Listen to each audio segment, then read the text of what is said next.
When people hear Orlando, they think of Disney, Universal, theme parks, and crowds.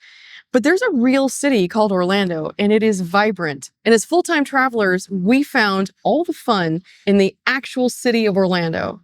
Today, we're taking you through our favorite spots in Orlando that don't involve a mouse. We're talking about historic districts, botanical gardens, and the best dog-friendly patios anywhere in the city. This is the real Orlando, no magic wands required.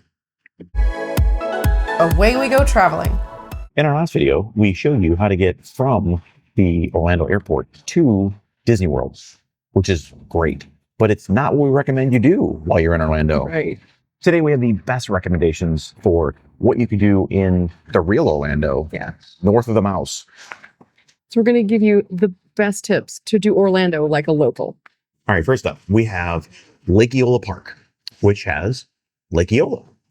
And this is basically the center of downtown. It's on the Orlando flag. It's sort of the what do you call it? The icon of the city. The city, yeah. So it's a great lake that's in the center of downtown. There's a 1 mile loop around it. Obviously, people friendly, dog friendly. Mm-hmm. There are a number of bars and restaurants that line the lake. Right. Yeah. Patios outside on the lake that you can look over the lake or just watch the walking path. Mm-hmm. The lake is filled with white swans. Yeah. There might be a black one in there occasionally. And ducks too. Lots of birds. Both real and fake swans. Right. They're actually paddle boats. So we've done that before too. Yep. The paddle boats are shaped like giant swans, and it's so fun. And they've got different color swans in there too. There's a white and black, and there's a gold one, actually. And you can either paddle them, or they have some that are good for accessibility options as well.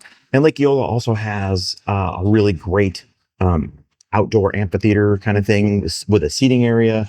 They do concerts, I think, pretty much year round. It's called the Walt Disney Amphitheater. Right, little seating area, and they have concerts out there all the time that are free. So that's a great thing. They have a schedule that they post on the outside. You can kind of see when that is. So if you're in the area and you're looking for something kind of outdoorsy, maybe you want to do something a little more athletic, and you want to get in a paddle boat and paddle around, or just get a walk in. Lake Eola Park is an amazing place to go. And don't forget the farmers market. That's usually on the weekends too. Good idea. That's right. Farmers market, lots of tents set up, crafters, food vendors, and all of it is usually dog friendly too. Very much so. There's more dogs than people. Possibly. Yeah. We have more dogs than people. Yeah. So it's a really great area. Mm-hmm. Our next neighborhood recommendation for the city of Orlando is Mills 50 neighborhood. This is a beautiful area filled with murals and art, Asian restaurants as far as you can see. This is an amazing place. If you want to just walk around, it is an absolute lived-in neighborhood that is so perfect for walkability and photography if you're into that. Right.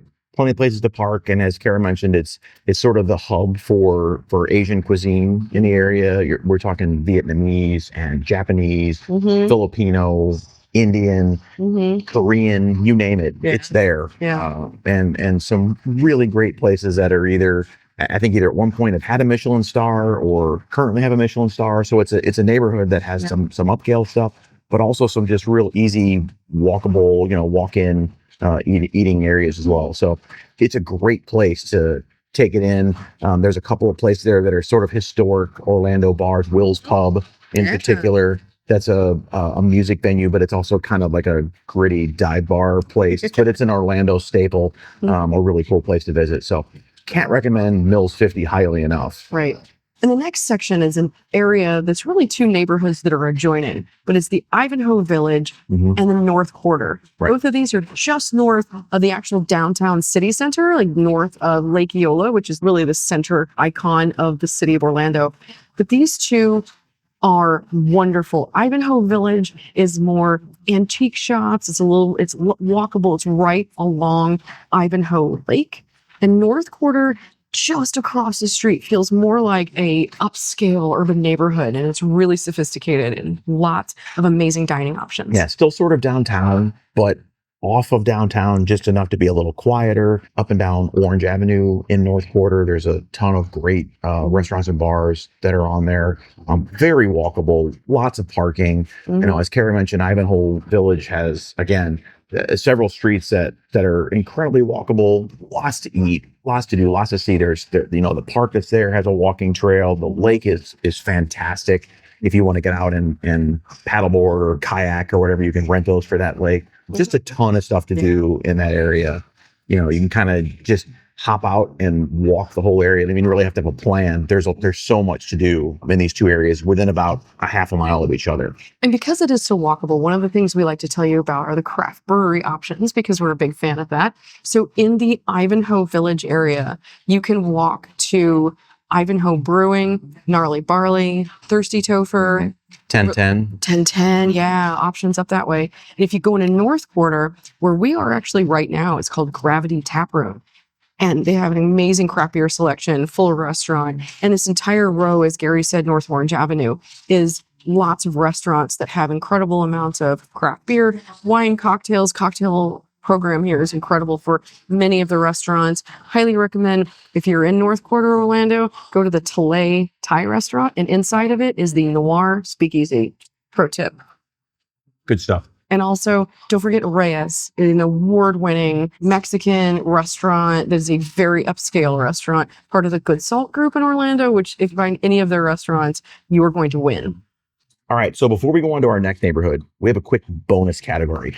So in the area of Lake Ivanhoe and North Quarter, the reason this is being slotted in here is because the place we're telling you to go is in that same neighborhood. While you're in Orlando, you absolutely have to try to catch a rocket launch, whether it's a SpaceX launch or we got lucky and got Artemis while we were here.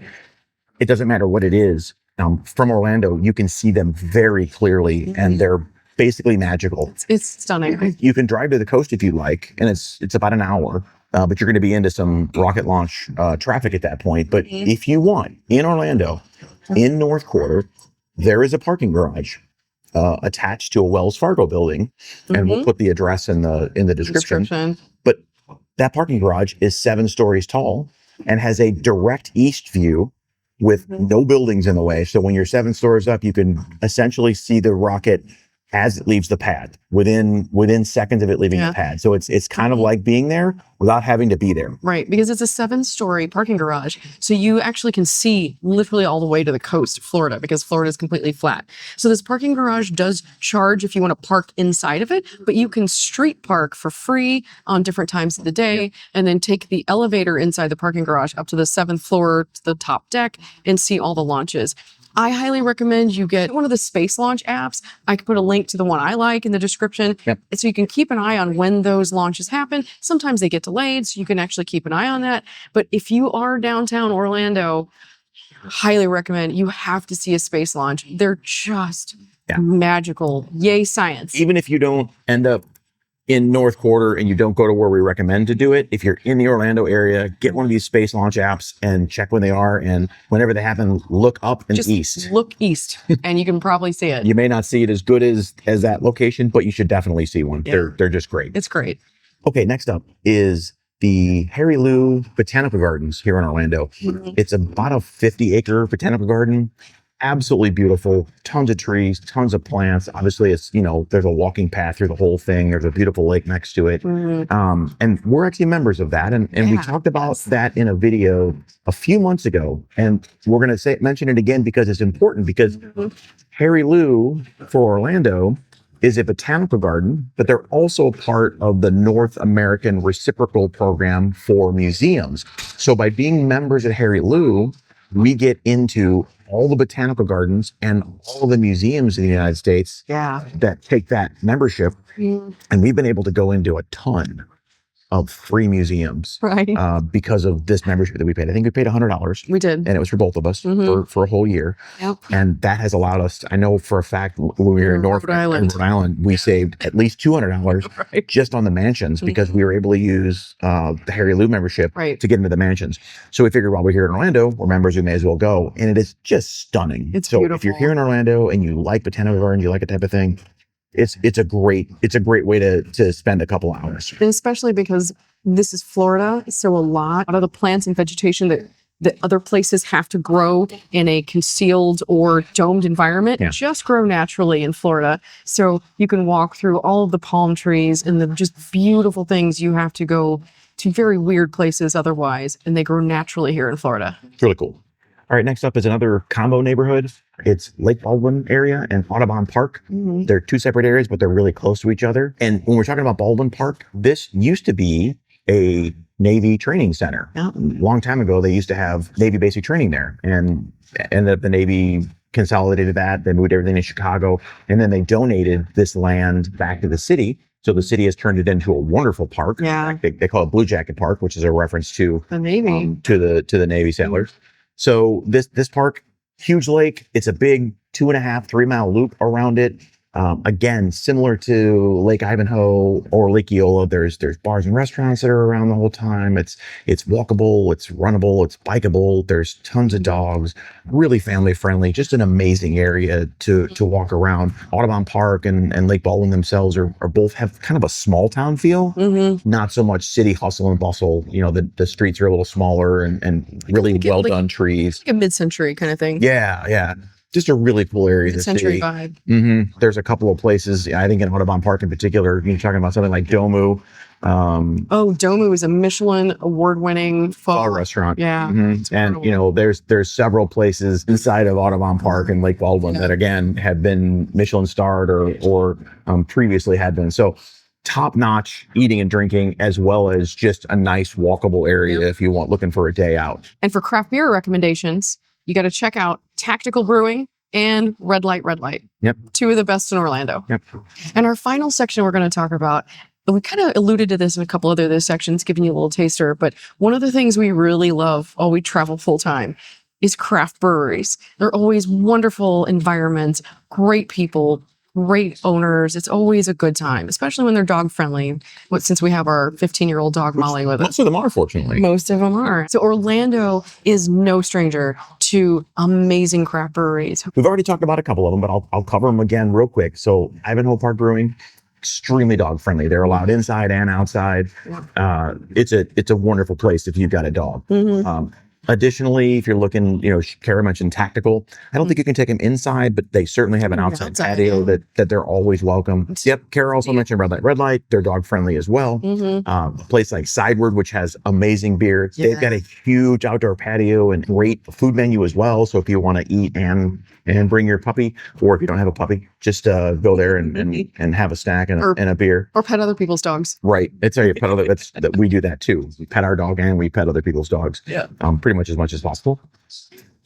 Do you have a dog? I'm going to pet it. Yeah, we're going to pet it. We'll ask first, but we'll always pet it. I mean, I ask, but I don't mean it. I'm going to pet it. I'm going to pet the dog either way. Can you pet that dog? It's going to happen. I'm going to pet that dog.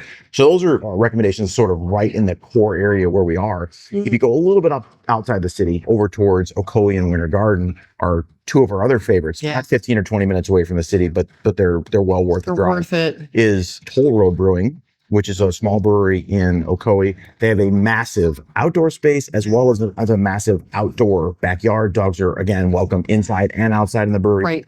Couldn't be nicer people. It's an amazing place. Check their Instagram because they always have concerts and it's a small venue. So it's just a small little concert stage, but it's fantastic. Live music, it's outdoor. They have sail shades in the outdoor area. So you're not killed by the sun. And then most of the concerts are in the evening. They have food trucks always. So if you want to grab a snack while they're there, just check their Instagram. Their taproom manager, Amanda, does an amazing job with their Instagram, keeps everybody informed. Toll Road is amazing. Yep. And it's on a street where there's other food and drink across the street from them and down the street, ice cream and tacos and pizza and all kinds of stuff. So it's a great area if you're looking for something to do kind of in a thing there. And then real close to Toll Road, over a little bit, maybe a mile away, is Crooked Can Brewing.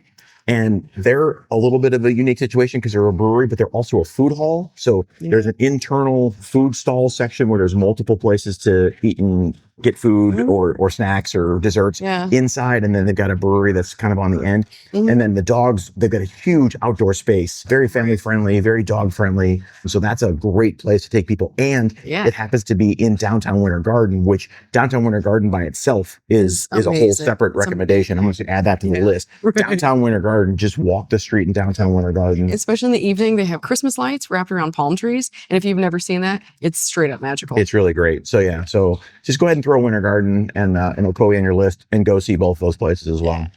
Most people only see the Orlando that's built for tourists, but we think the version built for locals is so much better, especially when you have a senior dog in tow like we do. If you're planning a move to the area or you're just passing through on your own travel journey, we hope this helps you find the hidden gems. For more on early retirement, full-time travel, and the best craft beer stops in the U.S., make sure to subscribe, hit that like button for us, and we'll see you in the next city. Thanks for watching. Happy traveling. All right, I think we're good. Hopefully we were recording. If we weren't, we can go f ourselves.